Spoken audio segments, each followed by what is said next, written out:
After dinner, we cleaned up and then went into the living room to watch pay-per-view movies. We were interested in 3 and ended up watching them all while working on finishing off the wine. All in all, it had been a long time since I had enjoyed such a relaxing evening. It felt strange to me to have a woman sitting very close beside me, eager and sharing something so simple. It was after 1 a.m. when we called it a night. I walked her home and waited until she had gone in before leaving. Once again, she left me with a tender kiss on my cheek. I was puzzled because I still was not connecting the dots. I laid on the bed in the spare bedroom, looking back at what had transpired over the last week since I had heard Bridget and Dena's conversation. Things were changing. Bridget was checking up on me daily, while Dena and I were not talking. I knew that Dena was trying to figure out how to manage the situation without really dealing with it until she got back. Bridget was deliberately trying to draw herself into my life in a personal way, and I did not know why. Bridget was a redhead, whose natural beauty I could look at for hours. So far, she had proven that I could trust her, but I was looking at her with skepticism because of her close relationship with Dena. I knew, for now, with both, I had to tread carefully until I had more information. I really did not know what to believe. Dena got home about 3, and had to be back out by 9. Her day would be spent buying the image she wanted for Paris. It had to be very upper class and expensive. All her entourage would be following her, taking pictures, posting them, magnifying the situation, making it seem bigger than it was. It was the hype she wanted for the trip. There would be a lot of sexual flirtation going on, which her followers would feed on. She wanted them to be sure to follow her while she was overseas. I managed to avoid her until she left the house by pretending to still be asleep. For men who were part of her entourage had picked her up. Most of them were part of the upper society's children. I had just started a pot of coffee when my cell phone rang. It was Bridget. "How does bacon, eggs, toast, homemade pan-fried potatoes, and orange juice sound?" she asked. "It sounds great." "Let me go out and get some," I said. "I can be ready in 10, make it 15, she replied. "The potatoes I just boiled need to cool down before I can cut and fry them in butter with the cast iron frying pan." That gave me time to have a quick shower and shave, so I did it and got dressed in my casual best. As I walked over, I found myself feeling like a kid in a candy store for the first time. 2 home-cooked meals in less than 3 days had me asking myself what I have done right to be blessed like this. I knocked on the door. Bridget answered by yelling, "Door's unlocked, come on in." My first impression of Bridget's home was that it was a home built and designed to be filled with comfort and love, while Dena and mine were designed to impress the unexpected who dropped in. For some reason, after breakfast, I was in no hurry to go anywhere because I had not felt this comfortable in a long time. Little did I realize that seeds were being planted that would affect a lot of people's lives. It had been a busy week. On Monday, the stock market took off like I thought it would. I made good money for my clients and me.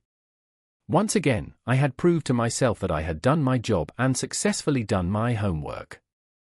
Every day this week, Bridget and I met for lunch to discuss what was going on in our day. Every night, I took home little thank you gifts from clients who had a lot of extra money, thanks to me. For Dena and me, when we were home together, it was ice cold. I wouldn't give an inch until she could prove that she was not involved with someone else.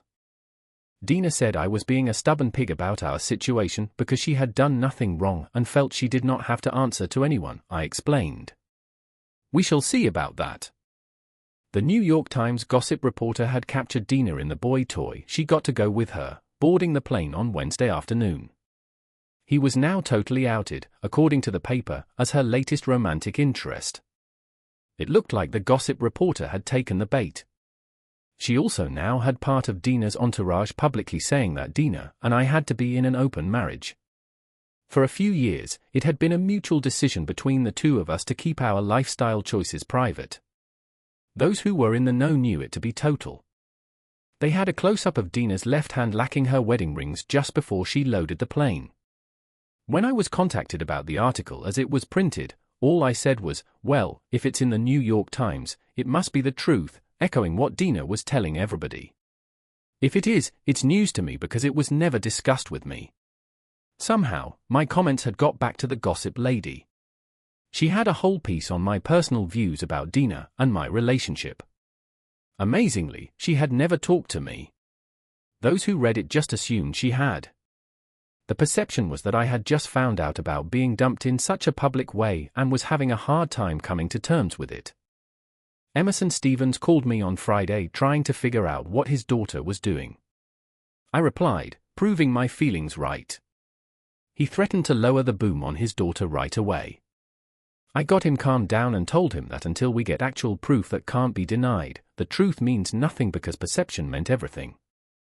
Besides, the truth means nothing except to a few. Most will buy the views of the media without question. For now, although Dena feels she was in the driver's seat, she had no clue about what her family knows. Her meeting with the prospective new client was on Monday. They would be wining and dining her for the next few days to smooth her into signing. It was going to be promoted to the extreme because free publicity meant everything for both sides. I wondered if the boy toy on her arm would be stupid enough to make a serious move upon my loving and apparently willing wife. Dena had learned from Bridget just the day before she left that I was now becoming her father, mother, and her financial advisor, quietly behind the drama. Bridget was making her move. Somehow, she got Dena's blessing to keep my mind off our situation until she was able to return to deal with it. Dena still thought we could resolve our differences if she could sit down and lead me through it all. She thought she just had to set my thinking right about what the media was reporting. The updates from my divorce lawyer were looking good. The background material she was gathering was outstanding. The hospital and health insurance company had both provided documented proof that the operation to have her tubes tied had taken place. The surgeon's lawyer was now in negotiations to resolve the issue to our satisfaction. Thursday night, Bridget and I spent an evening together. I found it enjoyable being just us. As a result, I got informed by Bridget late Friday afternoon that she would like me to spend the day with her doing something she always wanted to do. I pointed out it would not look good for her to be with a married man for that long. She said Dena gave me her approval for us to spend as much time together as possible. I ended up scratching my head on that. When she told me what she had planned for us to do on Saturday, I readily agreed because it had been something I had thought of doing but never had the chance to go with someone just as interested in it as I was. It was something I could not say no to. My in-laws had me go out for dinner with them that night just to make sure that I was not hiding from them what was really going on with me. My mother-in-law, who loved me dearly, was very concerned and made it clear that her support of me was unshakable. I picked Bridget up at 9 a.m. on Saturday, and off we went to Coney Island. We spent the day at the New York Aquarium, going through 3 of its exhibits, the Aqua Theater, Conservation Hall, and Ocean Wonders. For both of us, it was the first time we had been there. It was fun to discuss the things we were seeing as we both were developing new interests together while learning more about each other. It was a fun, relaxing day because we both agreed to shut our cell phones off and leave them locked in the glove box. It's nice when you share a day with someone you respect because it ends up drawing you closer. Not having the phone constantly bothering you was refreshing. It seemed to be a day we both needed for different reasons. With the stresses of life going all with us, we set it all aside and focused on being comfortable with each other. It was nice watching some parents get caught up by the wonderment of their children and the things that they were seeing. At these times, Bridget would hold my hand extra tight, as if she was trying to protect me. I think she was thinking that seeing children was reminding me of what my wife, Dena, had done. Before we called it a day, we took a walk down the boardwalk as dusk was coming in. Even though it was a cool evening, we seemed to be oblivious to it as we were lost in the joy of each other's company. At one point, we were sitting at an all-night pizzeria, sharing a freshly made pizza with a couple of drafts. When I dropped her off and walked her to her door, she invited me in, but I declined by saying, "My heart wants to, but I'd best not. 2 wrongs don't make a right. Before I do anything, I want to be sure it's for the right reasons, so until I have served her, because I know where we would end up, I will discipline myself. I don't want anything to cheapen what we have. That is why I haven't made a move." With that, I wrapped her into my arms, leaving her with a deep, tongue-exchanging kiss as her body seemed to fold into mine. It blew me away because it was the first time I had ever experienced that. I didn't realize that, in Bridget's eyes, the dance of romance between the two of us was already in full swing. My words to her conveyed my deep respect for her as a person. I would later learn that she had texted her mom before going to bed to tell her that she had just experienced one of the most romantic days in her life. A second text to her a few minutes later explained that she felt like she was falling in love. I slept in on Sunday, having nothing planned but doing some things around the house. Once I got the coffee brewing, I threw a load of laundry in. I finally turned my cell phone on after having a bite to eat. Since it was going to be a nice mild day, I was going to rake and fertilize the yard. I had a text message from Bridget. It read, "Thank you for yesterday, it was a wonderful day. It surprised me to find it totally relaxing to be with you. You left me feeling totally content for the first time in a long time. To be honest, it's a feeling that I could get used to. When I hit the pillow, I was out instantly. My dad's text woke me up this morning. He wants to meet you sometime today if that's possible. Let me know if that's okay." I thought about what she said while I poured myself another coffee and reflected on our relationship so far. Once I decided, I called her. Bridget answered right away. "Good morning. I'm going to need 2 hours to rake the lawn and otherwise the rest of the day I'm free," I said. And I have to agree with your text because I felt the same way. "I'm still wearing the smile you put on my face," Bridget said. She would talk to her dad and let me know what the arrangement would be. I made myself a couple of bacon and egg sandwiches to eat before starting to work. I had finished the front yard and was working on the back. Being warm-blooded, even though the temperature was in the 40s, I was working shirtless. I could not help noticing that Bridget was watching me work as she drank a hot beverage out of a mug.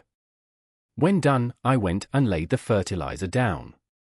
I had gone back inside to have a coffee before cleaning up when I saw a text from Bridget waiting for me. It read, "We're going for supper at my parents'." Attached was a picture she had taken of me while I worked out in the yard. I texted back, "What should I wear?" She replied, "Clothes would be appropriate. Mom might have a heart attack if you walked in half naked." I typed back, "Smartus." She responded, giggling, "Blue jeans, fine. Not a working day. Pick me up at 4. As soon as we were out of the neighborhood, Bridget slid over from her side of the front seat to be right beside me, saying, "I could get used to this." I laughed. I would drive the car more if it didn't cost so much for bridge tolls and parking. That's why I haven't replaced it. Can't justify the extra expense because of the cost of public transit. "You don't like the city, do you?" Bridget noted. "I've never felt like I fit in. My roots are from a farm in the Midwest," I said. "OMG, that's where my dad started too," Bridget said. "When he officially retires at 65, he's moving back. He claims it's a different style of life back there." Bridget got quiet. I wondered why. Finally, I asked her, "What are you thinking about?" "I spent years trying to find the right man to fall in love with," Bridget said. "Being with you, talking with you, has made me realize that the man I was looking for couldn't have grown up here on the East Coast. There's something about your inner soul that sets my dad and you apart from most who grow up locally. I found that making friends, even with neighbors, is getting harder in our society on the coast," I said. "Look how long it took for us to get to know each other. Just going to and getting back from work each day takes 4 hours. Here, to protect themselves, most speak in half-truths and don't open up. My father used to frustrate his staff to no ends because he would not stay a minute longer than absolutely necessary," she replied. "The rest could wait until tomorrow. His home life came first." Funny that you would say that. My dad used to say if a man is working long hours, he is looking for an excuse not to go home. When you see someone doing that, you know their marriage is over, but they have not realized it, I said. I just realized that he could have been talking about me. I guess that explains how long I should have known that Dena and my marriage was dead. It's a good thing I had punched her parents' address into the Google Maps, because Bridget leaned her head on my shoulder and was soon fast asleep. To most, it would not mean anything, but to me, it said everything. Because to me, it conveyed her trust in me, a fact that was noticed by her parents when we pulled into their driveway. She awoke as I brought my vehicle to a stop. Clarence Smith and his wife were a nice-looking couple. I could clearly see that Bridget took after her mother. If Bridget looked as good as she did at her age, the man who would end up being married to her was one lucky fellow. Before we got into the house, introductions were made. Clarence led me off to the kitchen so we could grab us a cold beer. He offered me a Bud Light, a regular Miller, or a stout. I said the stout if I could be allowed to pour it myself into a beer glass. He took out 2 and then opened up the fridge freezer to take out 2 frosted mugs. After pouring our own, we sat at the kitchen table. "I want to thank you personally for giving my daughter the information you did," he said. "She also told me about your situation, so I wanted to see how you're handling it. One day at a time for now. It's a waiting game until the lawyer confirms and gets to the truth. Once we have it, she will be kicked to the curb. I won't live her life of lies, and I'm sure, in her eyes, I am not worth changing her ways for," I said. "I will be going for an annulment instead of a divorce because as it looks now, I was conned into the marriage." "Your relationship with my daughter, for now?" Clarence asked. "Straightly platonic until my divorce is granted, although I know in her own way she has been trying her hardest to slowly rope me in," I said. "And, sir, more importantly, she knows that this is the way it has to be. If I expect honesty, I have to show it too." Clarence smiled. "My daughter said I would be pleasantly surprised by you. I must admit that she is right. I knew the first time she talked about you, by the way her face lit up, that there was more than just a casual interest in you. Thank you for making it clear that you're not going to take advantage of her because many would. Off the record, sir, anyone who took the time needed to really know your daughter, as I have these last few weeks, would find her easy to love," I said. "You should be proud, you raised her well." It was at that moment that Bridget and her mother joined us. I could see that Bridget seemed nervous, but as soon as she saw the look on her father's face, it began to dispel. I took the time to discuss my plans about their investments going forward and chastised her father for not setting up a retirement account for his wife and using it to his advantage. I explained that sometimes we get so busy in life that we overlook the obvious. "Sir, I saw the size of your bonuses to your upper management last year, and I am ashamed to tell you there's a better way," I said. "Give them a choice by suggesting that they direct the corporation to directly deposit it into their retirement account, thus giving them the opportunity of avoiding losing it to the tax department because it boots them into a higher tax rate.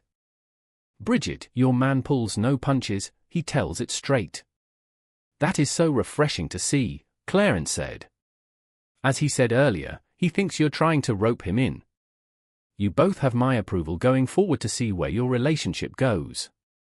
Both Bridget and her mom teared up. I was sitting there wondering why. As we fired up the barbecue, he explained why. "I had you checked out when my daughter first mentioned you, so I knew you were married. When she presented me with the confidential information about your firm, I asked why. She said she had to talk to you first. When she did, she told me the whole story. It conveyed to me the trust you two were developing in each other. It gave me a good idea of what kind of man you were," he explained. "Your approach to me today proved to me that what I thought was right.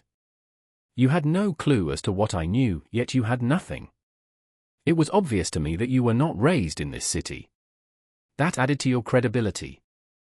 I laughed and said, "When you get stuck in the Missouri red clay, you realize that no matter how smart you think you are never really in control because God does have a sense of humor, and at his time, he will show it to you just to keep you humble." Clarence laughed and said, "To the south, you're not south enough, to the north, you're not the north, you're the south. Back home was the show me state, and to those from there, that says it all. Trey, you have shown me well." On the way back to our homes, as Bridget sat beside me, I realized that her parents believed their daughter was in love with me.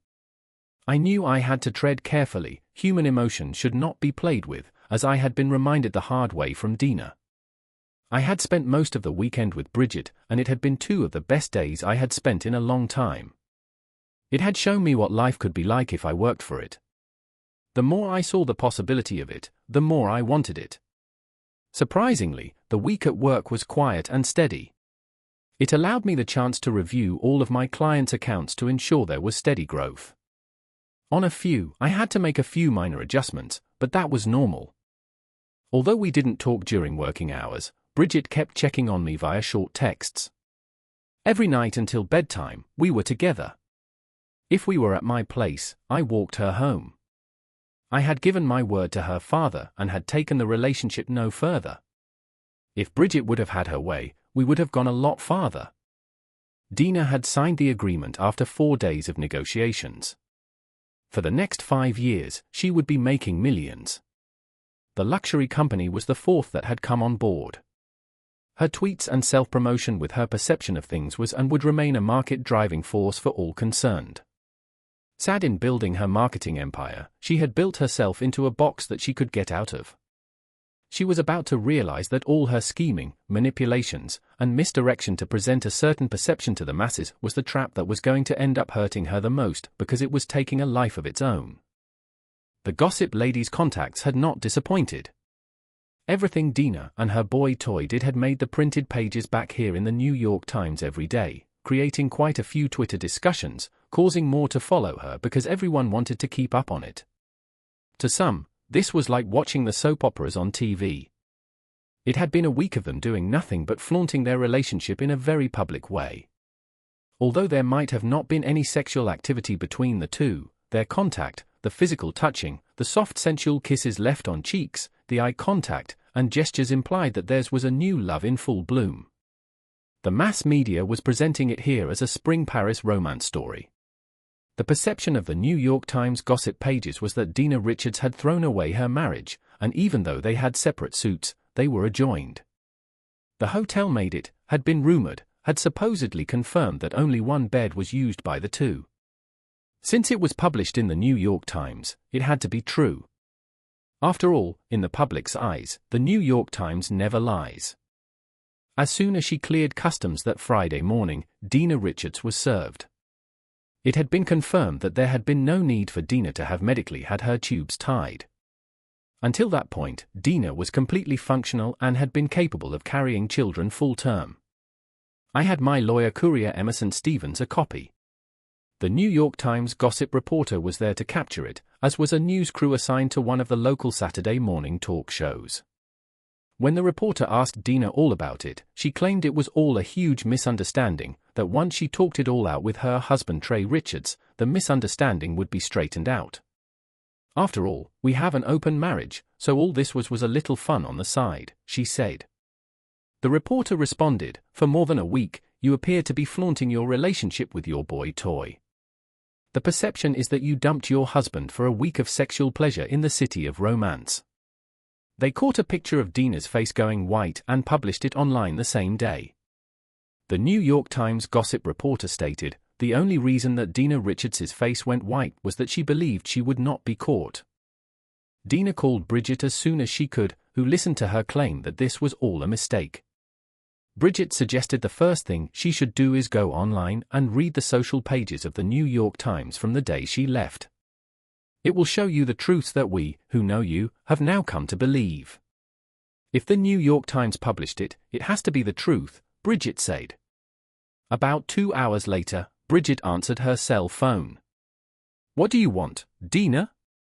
I read the articles, and they have been spun all the wrong way, Dena said. What we did was for the publicity, none of it was real. Dena, you took off your wedding rings before you even left. That said more than anything else. Your problem is that no one will believe you, no matter what you say, Bridget stated. Have you read Trey's divorce petition? If not, read it because your denial, even to most of your followers, comes across as the lie we all know that if the New York Times prints it, it must be the truth. Otherwise, why would much of what they say be carried by the television stations nationwide? Bridget added. Their words are quoted and supported by most of them. Why, I haven't had time. I've come home to find everything a mess, she replied. Trey overheard you telling me about having your tubes tied, Bridget said. He hired a lawyer to get to the truth. When you read the papers you were served with, you will see what he found out. He's going for an annulment because he believes you lied and conned him into marriage. But his thinking is all wrong. I married him because I did love him, Dena said. Dena, your own lies and conduct have caught up to you and forced him to see what you really are. Your action has destroyed what little love he had left for you. He was so upset he even talked to your father and mother, Bridget said. They told him to divorce you because what you did to all of them is unforgivable. They too have had enough of your, oh God, nod. What am I going to do? Dena wondered. My drive for monetary success has led to this. It was my friendship with one of the editors of the New York Times who taught me how to manipulate things so that the general public would accept it as the truth. It has taken 4 years, but it worked amazingly well. It was made perfectly clear by that editor that perception had more influence and power than anything else. Live with it, Bridget said. Those perceptions have cost you your marriage, your relationship with your parents, and now our friendship. I can't believe I bought your BS. It's too late for the truth to have a value in your case because you, by your actions, have made it worthless. So please don't call me again. I don't like what you did and who you have become to satisfy your own goals. You deliberately hurt and use the ones you claim to love. I have had to ask myself, if you did this to them out of love, what would you do to those you hate? Dena had failed to understand that the power of perception came with the influence of suggestion caused by presenting something in such a way that one's perception accepted it without question has to be the truth. It was a tool used by the mass media to attempt to sway elections, beliefs, and understandings quite effectively to satisfy their agenda and create hype and tension out of simple things. They knew that most of the population was too lazy to search out the facts. Their truths became what the mass media wanted them to believe. It was that perception that governed the masses. Lies and truths were only used to aid the promotion of the perception they wanted the masses to believe. The reason they did it was to gain readerships or viewers to increase the profit of their organizations. Only higher numbers of followers would satisfy their greed. Dena realized that she had one chance, and that was talking to me. I was just leaving the office for the day when the receptionist informed me that my wife was there to see me. I said I would be right out. I went out carrying the framed picture of her that I had on my desk. Stopping in front of her, I said, "Do you want this?" Dena said no, handing it to the receptionist. I said, "Could you please throw this picture in the trash, as neither one of us has any reason to keep it?" Dena got teary-eyed and said, "Can we go somewhere private and talk?" "No need." "I wouldn't believe a thing you said," I said as I took off my wedding ring, handing it to her. "You can put this with yours wherever you have it hidden because I can see it's not on your hand. That tells me all I need to know. Our marriage ended the moment you told Bridget what you had done and why. What you didn't know was that I was working underneath our deck and heard it. You made it clear in what you said and did that you had to make sure your lies became the truth. If I talk to you, it would just be more of your mind games. Email me where you want your personal belongings sent to, the rest can be decided by the lawyers. Don't contact me again, we're done. Because the New York Times and you have humiliated me enough to many of your followers, I'm nothing but a laughingstock," I said in a raised voice. Telling all via the New York Times that what you were doing was acceptable because we had an open marriage was just like you because it was over the top, like so much of your BS. It had no basis of truth, I said. And like all you have done, it had nothing to do with the facts. The New York Times made it quite clear that you were enjoying your romantic fling with your boy toy in Paris. I'm sure it will be accepted as a fact in divorce court. After all, if the New York Times reports it, it must be the truth. Without a further word, I went to the elevator and called for one to come. The receptionist couldn't believe what she was seeing. She had never seen me act this cold to anyone. I could hear Dena sobbing as I walked away. As I waited, I heard the office receptionist say, "Miss Richards, you're no longer recognized as being acceptable in this office. Please leave and never return. The next time I see you here, I will call building security and have you escorted out. I won't allow a woman like you to smell up this place." Trey Richards is the most respected person in this office and a friend to us all. None of us find it humorous that you used the New York Times to end your marriage. He did not deserve being dumped by you in such a public way." Dena was shocked. She hadn't dumped her husband as far as she was concerned, but the office receptionist believed she did. As I rode down the elevator, I removed her from my contacts on my cell phone. By the time I had got to the bottom, she had called. Before even answering her, I had blocked her calls. I went into settings and shut the GPS off because I knew that with it turned on, my phone would be easy to track. All it would take was someone with a bit of intelligence with the right kind of app. I was headed to the subway, which would take me to the nearest exit so I could catch the bus home. When Bridget called, "Dinner at 7, my house, I'm already home." I took the afternoon off after I heard the great news directly from Dena that she'd been served. "You could have told me," she said. "Pick up some red wine, as I've got a roast of beef already in the oven," I replied. "Sounds good," she said with excitement. "I will take a taxi after I get the wine, so I should be early." It was about a half-hour walk to my favorite beverage store.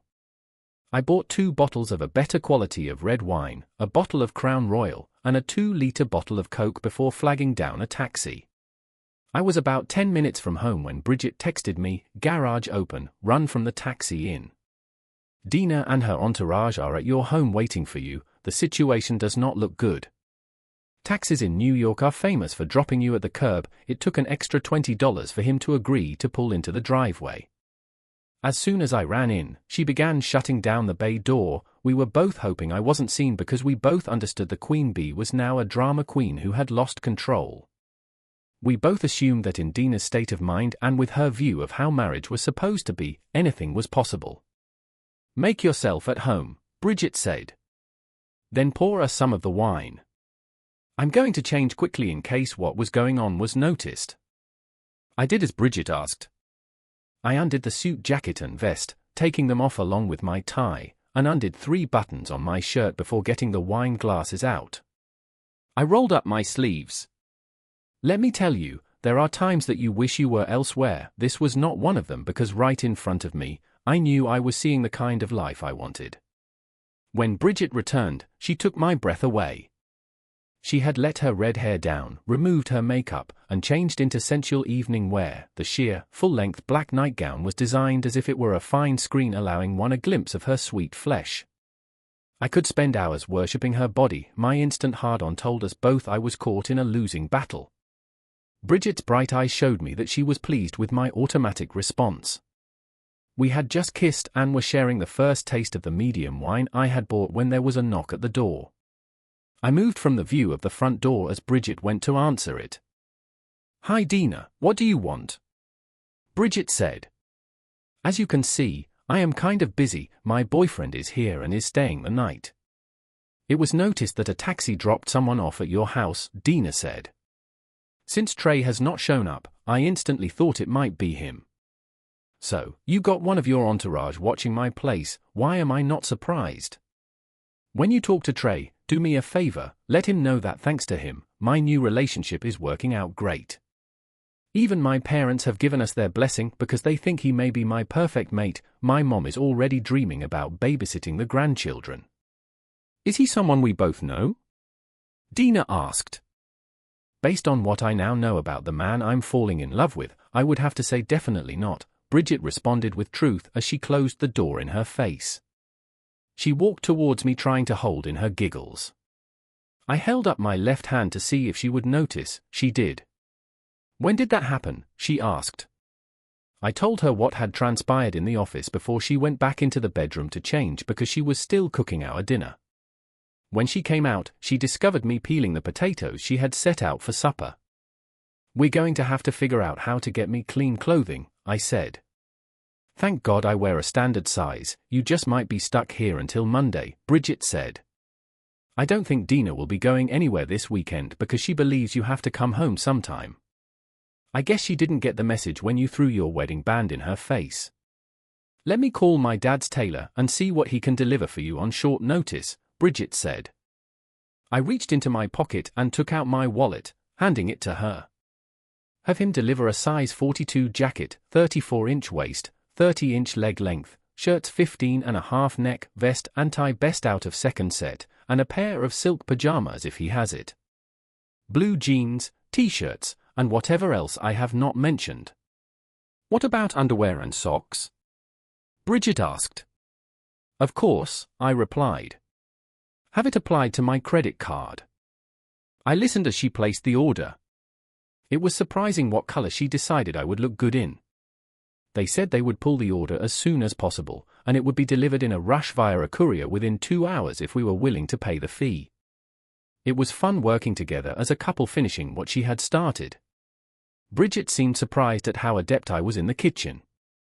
I set the table as she transferred the food into bowls and serving plates for the table, gravy made from drippings, Yorkshire pudding, mashed potatoes with lumps, corn on the cob, and of course, the beef roast. Joking, she said, as the head of the house, it's your job to slice the roast, so I surprised her and did. I ate like a horse, going back for seconds and thirds. I knew if she continued to feed me like this, I would end up rounder than Boss Hogg. I told her so. Her response said it all because her face was glowing. After dinner, as we cleaned up, she asked me if we had a small kitchenette at work. I told her yes. Well then, I can pack your lunch on Sunday night for you to take with you on Monday, she said. Doing the dishes together took a long time because we were doing a lot of kissing. I was impressed. My new clothes were delivered within 2 hours. Bridget signed for them. We unpacked them in the living room. I was impressed. The quality of the clothing was top-notch. The first 3-piece suit came with an extra pair of pants and was a black pinstriped suit. The second, a dark navy blue. I had enough new socks and underwear to last me for 2 weeks. Whoever had put the overall order together had color coordinated it well. After removing all the packaging, price stickers, and unneeded labels, I asked her where I should put it, and she said, in your side of the master bedroom clothes closet. We carried them in together. I was surprised she hadn't used it all. I had lots of room to hang my 2 new suits. We hung the 6 new dress shirts and my blue jean shirts, the rest went onto empty shelves. She said, I might as well get ready for bed since I'm in here already. I gathered up my suit jacket, vest, and tie. As I undressed, I hung my suit up. I was thankful that she used ivory soap instead of a woman-scented one. I had a quick shower and put on clean new clothes. It was the first time I wore pajamas in years. Coming out of the bedroom, I said, Bridget, can I have a small garbage bag to put my laundry in? Just throw it in the laundry basket, she replied. We will have to do the laundry before Monday anyway. After doing just that, as I came back out, she caught me in my black silk pajamas with her cell phone camera and set it for her lock screen. When Bridget came back out in the nightgown she had worn earlier, her underwear was missing. You would have to be a complete idiot not to see where this is going. Taking my hand in hers, she said, before we go any further, I want to know what your long-term plans are. I laughed and replied, seriously, I want what your parents have. She looked at me with love in her eyes and said, it's taken them years of hard work together as a couple to get where they are now. I smiled, leaned down, wrapped my arms around her tight, then kissed her with as much love and desire as I could before speaking. Do you think we can put the needs of the other first like they did? I guess, I said the word she needed to hear because she responded in glee, I think that as a couple, we are going to be having a lot of fun trying. Sometimes the most intimate thing you can do is just a little thing. For us, it was not hopping into bed. It was lying on the sofa, cuddling each other, holding each other while sharing sweet, tender kisses. The discovery of being a couple, falling in love for all the right reasons, was enough. We were still on the sofa when the knocking at the door rudely woke us up. It was after 10 a.m. in the morning. Bridget got up and went to answer the front door, thankful that the chain lock was still on. Opening the door the inch or two the chain allowed, she discovered it was Dena. What do you want, Dena? Bridget said in anger. You woke my intended and me out of a sound sleep. My husband, Trey, didn't come home last night, and none of his contacts have seen him, Dena said. I'm starting to get worried about him. I was wondering if you had heard from him too. Little too late, I'm afraid. I don't buy your worry, sorry, Bridget said. You publicly dumped him via the New York Times, have your entourage say you have an open marriage, and do everything you can in Paris to prove it. The perception of your many followers proves it. The only question is, why did it take 3 years to dump him? Look, I'm not going to argue with you about Trey, Dena said. My parents read me the riot act last night too. I get it. You all feel that I got what I deserve for what you all think I have done. Perhaps you're all right, perhaps you're all wrong. There are always two sides to every story. Just let me know if you see him and that he's all right. With that said, Bridget closed the door, walked back to me. I had found where the stuff was needed to make coffee and had started a pot. Do you think Dena is really concerned? Bridget asked. There was no concern in her voice at all. I said she's definitely trying to find out who you're with. It's a good thing I turned the GPS off, otherwise, she would know right where I was. It looks like she's trying to figure out how to manage the situation instead of facing it. Until she faces the truth, I'm afraid we still will be having problems going forth. We were sitting on the couch side by side, enjoying our closeness, still lounging around in our bedtime clothes, enjoying our first cup when a smile came across Bridget's face, and with a giggle, she said, "We're going to have some fun today if I can get a little help." Picking up her cell phone, she called her dad. "Are you and Mom doing anything important today?" Bridget asked. I asked because Trey and I could use your help. The next thing I heard was Bridget said, "Yeah, he's here. The divorce has started. Can you come to pick up his phone ticket downtown before turning the GPS on and then hit different spots every hour? We think his phone's being tracked, and if we're right, it will give Trey a chance to get some of his personal belongings out of their house." Again, another pause, then Bridget said, "Thanks, we will see you in an hour." Bridget went and got dressed first. I followed.